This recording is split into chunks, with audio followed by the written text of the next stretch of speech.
Good evening all, my name is Yatish and आज IOQM 2021 जो paper हुआ है उसका एनालिसिस अपन करेंगे। और this is the second paper जो इस साल पेंडेमिक के बाद नेशनल वाइड हुआ है जूनियर बच्चों के लिए। हालांकि इसमें 11th और 12th के बच्चे भी बैठे थे। तो आइए देखते हैं आज जो पेपर हुआ है उसमें क्लास वाइज क्या डिफ़िकल्टी लेवल रहा, टॉपिक वाइज क्या रहा। तो सबसे पहले देखते हैं स्टेजेस। इस बार स्टेजेस जो थी वो IOQM से स्टार्ट हुई है। तो पहले ये स्टेजेस जो थी ये pre RMO and then RMO हुआ करता था, उसके बाद इनमो पे आते थे। 17 जन को इन दोनों को क्लब करके IOQM Indian olympiad qualifier in mathematics इन्होंने कंडक्ट करा है और पेपर पैटर्न इन्होंने प्री RMO का लिया है। पेपर पैटर्न हम आने वाली स्लाइड्स में देखेंगे। 7 मार्च को ये पेपर होगा, 7 मार्च को ये पेपर होगा एंड IMOTC जो कैंप है वो इसके बाद होगा। अभी ये 3 स्टेजेस ही HBCSE ने अनाउंस करी है, बाकी की स्टेजेस होगी लेकिन उन्होंने वेबसाइट पर इसका ऑफिशियल अभी अनाउंसमेंट नहीं करा है। नेक्स्ट है पेपर पैटर्न क्या था। तो हर साल मतलब कि पिछले 3-4 सालों से 2017 से 30 क्वेश्चंस आते थे, 3 मार्क्स के 3 आवर्स में करना होता था। इस साल जो चेंजेस हुए हैं, पिछले साल तक क्वेश्चन नंबर 1 to 6 तक 2 मार्क्स के क्वेश्चन होते थे। इस बार क्वेश्चन नंबर 1 to 8 तक 2 मार्क्स के क्वेश्चन है और 2 क्वेश्चन 3 मार्क्स से 2 मार्क्स में इन्होंने शिफ्ट कर दिए हैं। इस वजह से टोटल मार्क्स जो हैं वो 102 से रिड्यूस होके 100 तक पहुंच गए हैं। बाकी 5 मार्क्स के क्वेश्चन लगभग काउंट उनका सेम है।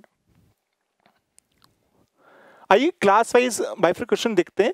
हमारे अकॉर्डिंग कितने क्वेश्चन किस क्लास में थे, आप लोगों के रेफरेंस के लिए 2017, 18 और 19 के भी मैंने इसमें डिटेल दे रखी है। कुछ क्वेश्चन इसमें मिक्स थे जो 9-10 के कम कंसेप्ट इसमें कॉमन काम आते हैं, लेकिन हमने हायर क्लास में उसको लिखा है। तो हम देख सकते हैं इस साल 2 क्वेश्चन क्लास 8 से आए थे और उनके टोटल नंबर ऑफ मार्क्स जो थे वो 5 था। क्लास 9 से एक ही क्वेश्चन हमने कंसिडर कराए और वो 2 मार्क्स का क्वेश्चन था, शायद मेरे ख्याल से क्वेश्चन नंबर 1 ही था। एंड क्लास 10th में हमने 15 क्वेश्चन कंसिडर करें जिनका टोटल मार्क्स 50 आता है।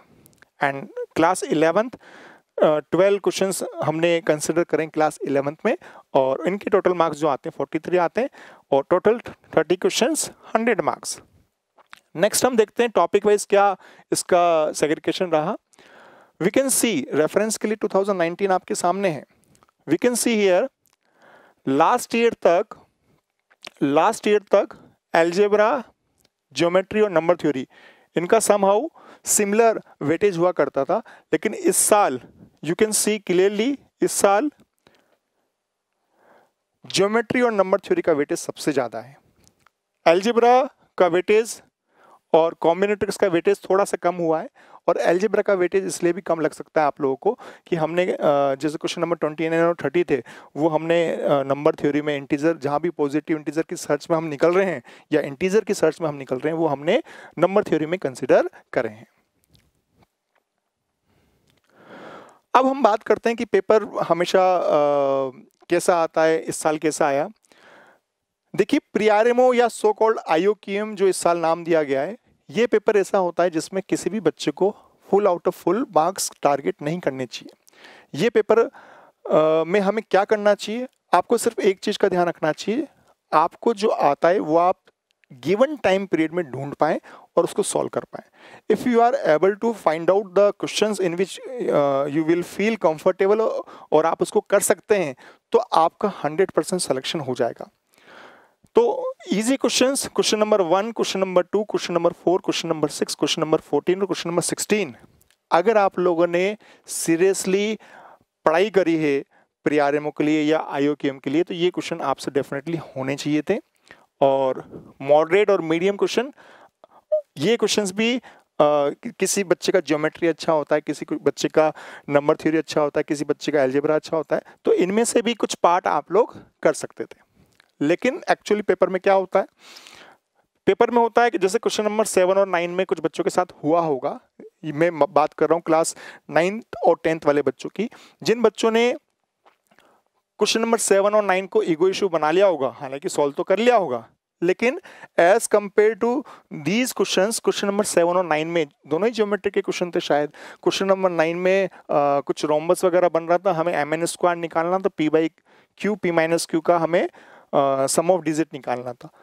तो क्वेश्चन नंबर 9 में टाइम लगेगा, आपसे सॉल्व हो जाएगा, लेकिन उतना ही टाइम आप इनमें से किसी क्वेश्चन को देंगे तो वो जल्दी सॉल्व हो जाएंगे। सिमिलरली क्वेश्चन नंबर यहाँ पे जो 23 क्वेश्चन है, क्वेश्चन नंबर 2 और 3, 23 जो क्वेश्चन है ये डायरेक्ट एक फॉर्मूला पर बेस्ड क्वेश्चन है। शायद 3 दिन पहले किसी बच्चे ने पूछा था मेरे से, वो डायरेक्टली एक फॉर्मूले पे बेस्ड क्वेश्चन था। R = R1 R2 plus R2 R3 plus R3 R1।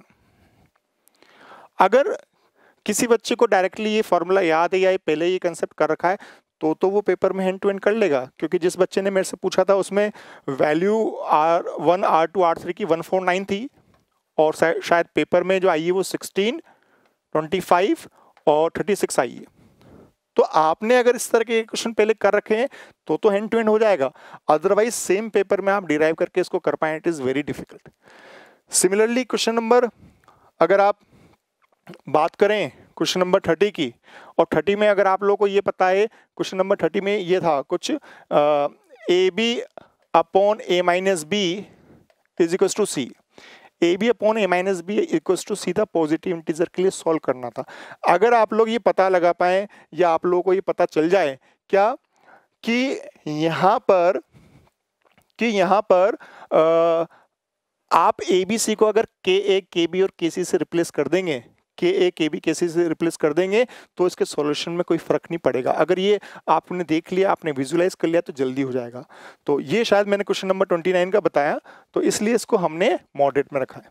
Question number 30 में, क्वेश्चन नंबर 30 था तो उसमें भी अगर डिविजिबिलिटी आपको पता है कि उसमें मेरे ख्याल से B-1 डिवाइड कर रहा है, B-1 को डिवाइड कर रहा है A+1 और B डिवाइड कर रहा है A² + A+2 को, तो वो आपको बेसिक डिविजिबिलिटी के कुछ रूल्स पता है, एकदम से कोई डायरेक्ट रिजल्ट आ जाता है तो आप हैंड टू हैंड कर पाएंगे, otherwise you will feel difficult. Overall आप देख सकते हैं 17 क्वेश्चंस किए जा सकते थे, 17 क्वेश्चंस आप करते तो उसमें कुछ गलती भी होती, तो 17 क्वेश्चंस में से आप मान लीजिए 11, 12, 13 क्वेश्चंस, 10 क्वेश्चंस, जितने भी क्वेश्चंस आप कर पाते, कुछ उसमें से अगर ढूंढ के सही कर पाते तो you will definitely get good marks, ठीक है। एंड अगर आपको वो क्वेश्चन नहीं मिलते, इनमें उलझ जाते आप लोग, तो डेफिनेटली आपके मार्क्स थोड़े से कम आए होंगे। It's all about time management in the paper. अब बात करते हैं criteria of qualification from IUQM to INMO क्या है। तो लास्ट ईयर तक तो बच्चों 300 बच्चे वो हर रीजन से, 28 रीजन से है ना, और KV और JNV का अलग रीजन होता है, बाकी 28 रीजन है। लास्ट ईयर तक तो टॉप 300 बच्चे लेते थे, इस बार भी टॉप 300 स्टूडेंट्स इन्होंने मेंशन करें, लेकिन इस बार इन बच्चों को क्योंकि RMO नहीं हो रहा है तो इन बच्चों को वो केवल सर्टिफिकेट्स देंगे, they will get a certificate only, ठीक है। एंड इन्होंने मेंशन करा है this is not a qualifying criteria for INMO. आपको इनमो में टॉप 300 आने पर इनमो में क्वालिफाई नहीं होंगे, बट आपको सर्टिफिकेट जरूर मिलेगा। एंड इनमो में क्वालिफाई करने के लिए आपको 540 में आना पड़ेगा। दो तरीका है, this is the method 1 and this is method 2। हम बात करेंगे, या मैंने आने वाली स्लाइड्स में जो कट ऑफ इसमें मेंशन करी है वो क्लास 8 से 11 के लिए करी है, क्योंकि क्लास 12 से तो केवल 6 बच्चे ही सेलेक्ट होंगे, है ना। तो आप या तो 450 में आ जाइए without state quota, without region quota, आप डायरेक्टली नेशन वाइड अगर रैंकिंग लिस्ट बनाया जाए तो आप 450 में आ जाइए, या फिर आप अपने स्टेट में, अपने रीजन में टॉप 30 में आ जाइए। दोनों में से किसी में भी अगर आप आते हैं तो आप इनमो के लिए क्वालिफाई हो जाएंगे, आप 7 मार्च को पेपर दे पाएंगे। ये जो क्राइटेरिया है टॉप 30 वाला या 6 स्टूडेंट 12th क्लास के। गर्ल्स स्टूडेंट के लिए इसमें 5 गर्ल्स का अलग से कोटा होता है। Girls should be from class 8 to class 11। 12th class के लिए गर्ल्स कोटा नहीं होता है। तो आरएमओ से इनमो में ये कोटा लगता था, ये क्राइटेरिया लगता था। इस बार ये क्राइटेरिया इन्होंने डायरेक्टली आईओक्यूएम जो कि प्री आरएमओ जैसा पेपर था उससे डायरेक्टली इनमो के लिए लगा दिया, और साथ में कंपनसेट आपको ये बोल दिया कि भाई आप 450 में आ जाना नेशन वाइड। अब इसको समझने के लिए हम एक एग्जांपल ले सकते हैं। बिहार और यूपी की कट ऑफ हमेशा कम जाती है ना as compare to other state, because वहाँ पे number of seat state quota ज़्यादा होता है ना। और राजस्थान की, आंध्र प्रदेश की, दिल्ली की इनकी कट ऑफ ज़्यादा जाती है। तो जो बच्चे राजस्थान के कट ऑफ राजस्थान के टॉप 30 में नहीं आ सकते वो ऑल इंडिया 450 में आ सकते हैं अगर राजस्थान की कट ऑफ के आसपास है। डिटेल में समझने के लिए हम आगे वाली स्लाइड देखते हैं।